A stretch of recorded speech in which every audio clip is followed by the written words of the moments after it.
Alright, we are back with a little bit of geometry, chapter 11, section 5. We're looking at surface areas of prisms and cylinders. First off, the prism is a polyhedron with two congruent and parallel bases. Okay, so notice in a prism, every side is a rectangle, except for the bases can be other shapes. Okay, and then we have lateral faces, those are the ones around the outside, and those make up the lateral area. And then the surface area is both the bases added to the lateral area. Now if I cut this along the edge of the base, I can fold this open and we get what's called a net. Okay, this net shows me the lateral area as a long rectangle here and the two bases. Now notice I can find the area of a rectangle by doing length times width. I just have to figure out what is this length right here. Well, that's also the perimeter around the base, right? Because this wraps around the base. So this length right here is the perimeter around the base, and the width is the height of the prism. So, quick interjection there. So we would find the lateral area by doing the perimeter of the base shape times the height. And the whole surface area would be 2 times the bases, and then plus the lateral area. Now remember, we can find in a polygon, we can find the area using apothem times perimeter. Alright, quick back to this slide right here. When we're talking about prisms, we can have right rectangular prisms and oblique. A right rectangular prism has the height at a right angle on the base, whereas in an oblique prism, this angle here, where the lateral edge comes and meets the base, is not necessarily 90 degrees. Alright. Let's find the lateral area and surface area of this right pentagonal prism. Alright, so in order to find the lateral area, we'll need the perimeter. We know the height. Okay, so perimeter is going to be, since this is a pentagon, 5 times 7.05. And that gives me 35.25. 35.25, and then I can find the lateral area, which is this times 9, gives me 317.25. So this is the lateral area. Okay, perimeter times the height. And then I want to find the area of the base. Remember, for a polygon, we can do apothem times perimeter. Now we don't know the apothem here, so we're going to have to find that. So the apothem is going to be 6 squared. And then if you take this triangle here, if this is 7.05, then half of that is 3.525. 3.525. And then there's my right angle, so now I can use Pythagorean theorem. Minus 3.525 squared. And that is, we can use radical 23.57. Alright, then my surface area is the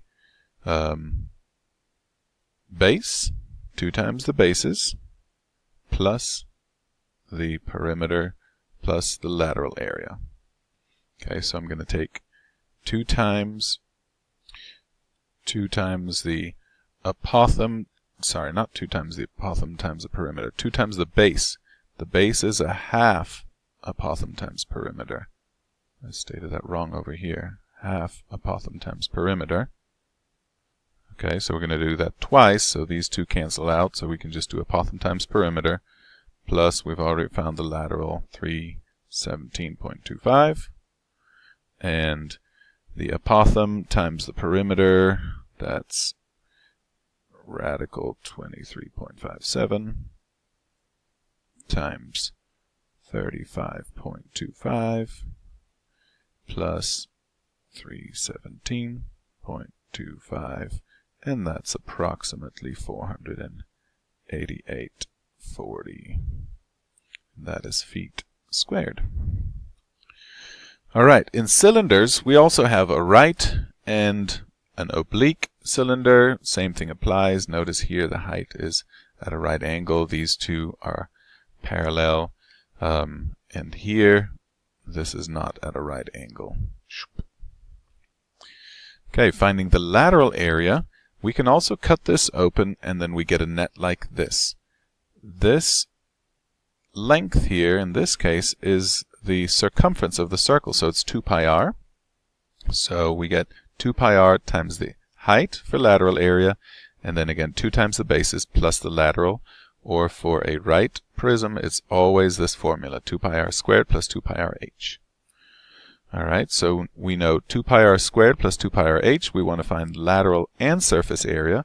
Well, remember, this is the lateral area right here, so we can just start with that and just plug and play. And that'll give us 32 pi plus 64 pi. This is the lateral. And then add those together and you get the surface area of 96 pi, or approximately 301.59. And this is in meters squared. Okay, so if you have a composite figure like this, and we will find the area. Okay, surface area, we want to find the outside, the lateral area of the cylinder. Then we want to find the lateral area of this cutaway rectangular prism on the inside. And then for the bases, I'm going to take the circle and subtract this little rectangle here. So subtract that rectangle on the inside. That'll look something like that.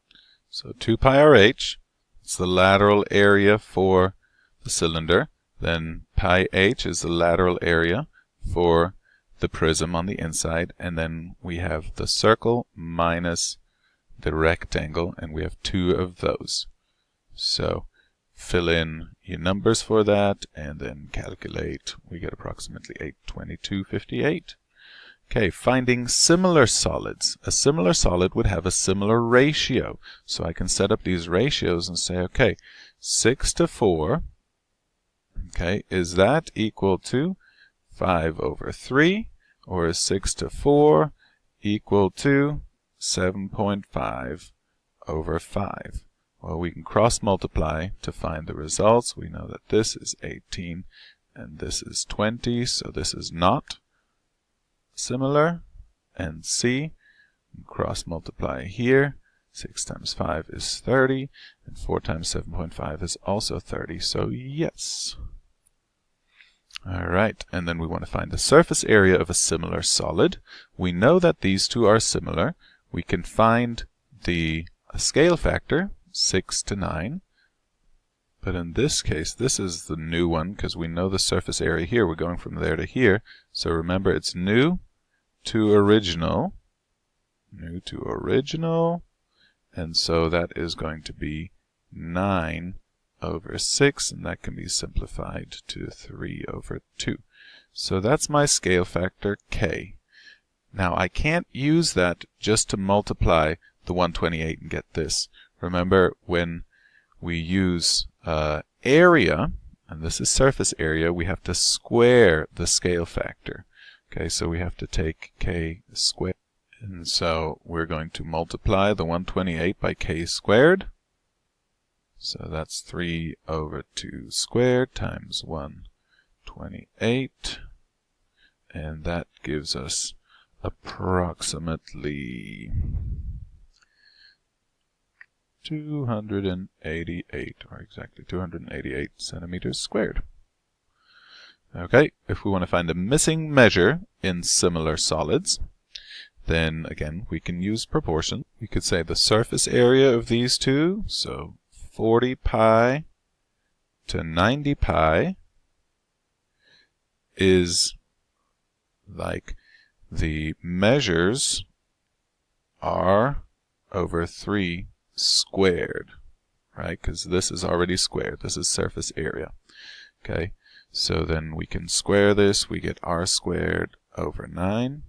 Over here we get 40 pi over 90. Multiply by 9. Simplify this. We get 10 here. Simplify that. We get 4 pi is equal to r squared. Oops, no, silly goose. I forgot to write the pi right here. Pi. This cancels out. Pi cancels out. There we go. Square root it, and r is equal to 2. There you have it, ladies and gentlemen. Lots of fun. Check in again next time for more fun lessons.